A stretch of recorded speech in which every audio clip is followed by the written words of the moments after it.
दोस्तों क्रिकेट के मैदान पर धोनी का दिमाग सुपर कंप्यूटर की तरह चलता है और कई बार धोनी ने अपने शातिर दिमाग से सामने वाली टीम के बैट्समैन को बेवकूफ बनाकर आउट भी किया है। तो आज ऐसे ही 10 इंसिडेंट्स की बात करते हैं जब धोनी ने अपने ओपोनेंट को हैरान कर दिया।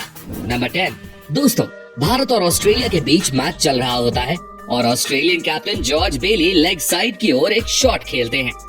फील्डर बॉलर एंड पर थ्रो फेंकता है जहां रन आउट का चांस नहीं था। दूसरी ओर बैटिंग साइड पर जॉर्ज बेली रिलैक्स होकर दौड़ रहे थे और पीछे बॉलर्स एंड की ओर देख रहे थे क्योंकि उन्हें लग रहा था कि उन्हें कोई रन आउट नहीं करेगा। पर धोनी ये सब देख लेते हैं कि बेली बीच क्रीज में खड़े हो गए हैं और वो बॉलर को उनकी तरफ बॉल फेंकने को बोलते हैं। इतने में बेली समझ ही नहीं पाते कि धोनी उनकी रन आउट की प्लानिंग पहले ही कर चुके हैं और फिर बेली गुस्से में रन आउट होकर चले जाते हैं। भाई, बैट्समैन को चकमा देना कोई धोनी से सीखे। नंबर 9। भारत और पाकिस्तान के बीच मैच में शाहिद अफरीदी सचिन तेंदुलकर की बॉल पर खूब चौके छक्के मार रहे होते हैं। फिर विकेट के पीछे खड़े होकर धोनी अफरीदी का दिमाग पढ़ लेते हैं। वो जानते थे कि अफरीदी अगली बॉल पर भी क्रीज से बाहर निकलकर मारने वाले हैं। वो सचिन को वाइड की ओर बॉल फेंकने का इशारा करते हैं और सचिन उनके दिमाग को कट कॉपी पेस्ट कर देते हैं। अफरीदी क्रीज से बाहर निकले और MS धोनी ने पीछे से उनकी स्टंपिंग कर दी। दोस्तों, इसे ही तो कहते हैं बेवकूफ बनाना। नंबर 8। अब मैं आपको दिखाता हूँ धोनी का no look run out. New Zealand के batsman Ross Taylor leg side की ओर शॉट मारते हैं। वहाँ पर 2 रन्स आराम से लिए जा सकते हैं। रॉस टेलर का भी कुछ ऐसा ही इरादा था। बाउंड्री पर मौजूद फील्डर बॉल को वापस फेंकता है। रॉस टेलर क्रीज से कुछ इंचेस दूर थे और धोनी के पास रन आउट करने के लिए बिल्कुल भी समय नहीं था।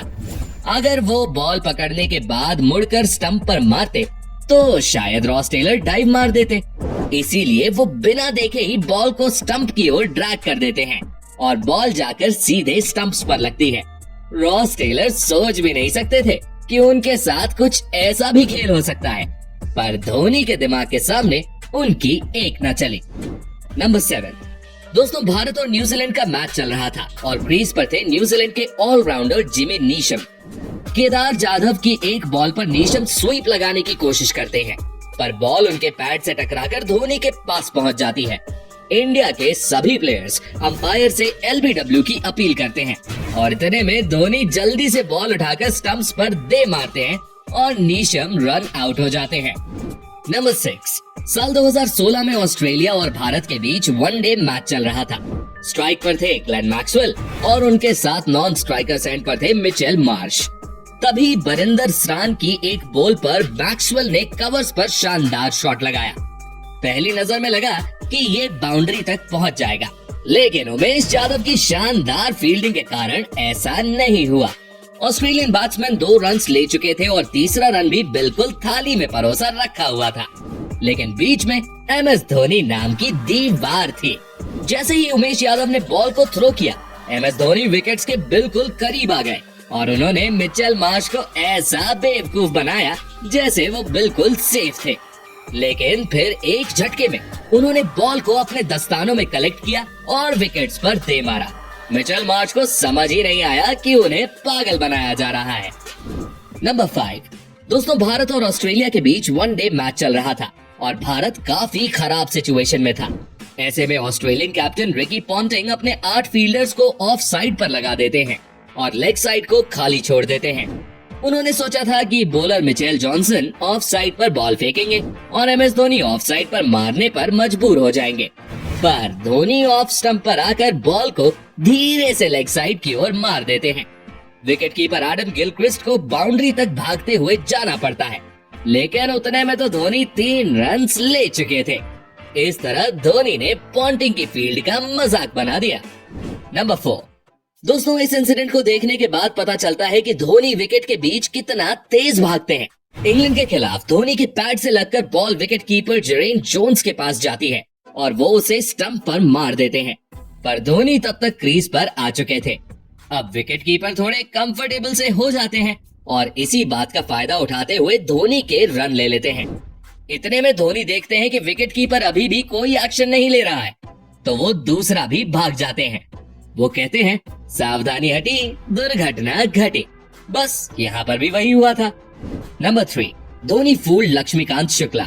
दोस्तों ये वाला इंसिडेंट साल 2008 के सीएसके और केकेआर के एक मैच का है। लास्ट ओवर की 5th बॉल पर जब जोगिंदर सिंह लक्ष्मी रतन शुक्ला को एक यॉर्कर फेंकते हैं जिसे वो मिस कर देते हैं। अब शुक्ला जी तो क्रीज में ही खड़े रहते हैं, पर नॉन स्ट्राइकर सेंट पर खड़े ईशांत शर्मा एक रन की तलाश में भागकर काफी आगे निकल जाते हैं। धोनी बॉल को नॉन स्ट्राइकर सेंट पर खड़े बॉलर जोगिंदर सिंह की ओर फेंकते हैं, पर उन्हें बॉल को स्टंप्स पर हिट करने से मना कर देते हैं। इस दौरान लक्ष्मी रतन शुक्ला और ईशांत शर्मा के बीच क्रीज क्रॉस हो जाती है। वो जोगिंदर को इशारा करते हैं कि अब वो बॉल को स्टंप्स पर हिट कर दे और ईशांत शर्मा की जगह शुक्ला जी आउट हो जाते हैं। भाई सच में गजब का काटा शुक्ला जी का तो। नंबर 2, दोस्तों भारत और न्यूजीलैंड का मैच चल रहा था और भारत की ओर से युवराज सिंह बॉलिंग कर रहे थे। तभी एक बॉल जेकब ओराम के पैड पर लगते हुए हवा में उछलती है और धोनी के हाथ में जाती है। जेकब ओराम को समझ ही नहीं आता कि बॉल गई कहाँ। फिर क्या था, वो बिना कुछ सोचे समझे अपनी क्रीज से बाहर निकलते हैं और इतने ही धोनी उनकी स्टंपिंग कर देते हैं। जितने में ओराम समझ पाते कि उनके साथ हुआ क्या है, उनकी वापसी की टिकट धोनी काट चुके थे। नंबर 1, दोस्तों वेस्ट इंडीज के कीरन पोलार्ड वो प्लेयर हैं जिनसे मैदान पर कोई भी उलझना नहीं चाहता, पर धोनी के सामने पोलार्ड भी फेल है। भारत और वेस्ट इंडीज के बीच एक मैच के दौरान जब विराट स्ट्रेट की ओर शॉट लगाते हैं तो बॉल सीधे पोलार्ड के पास जाती है। इतने में विराट और धोनी एक रन ले चुके थे। दोनों प्लेयर्स को दूसरे रन का लालच देने के लिए पोलार्ड बॉल को छोड़ देते हैं। अब कोई और प्लेयर होता तो शायद पोलार्ड से पंगा लेने की सोचता भी, लेकिन धोनी ने चैलेंज को एक्सेप्ट किया और जब तक पोलार्ड थ्रो फेंक पाते वो दूसरा रन ले चुके थे। तो दोस्तों ये थे 10 ऐसे इंसिडेंट्स जब धोनी ने अपने ओपोनेंट को हैरान करके रख दिया। पर अगर आप ऐसे ही और भी धोनी की वीडियोस देखना चाहते हो तो यहाँ क्लिक करके चले जाओ। भाई मजा ना आए तो बताना।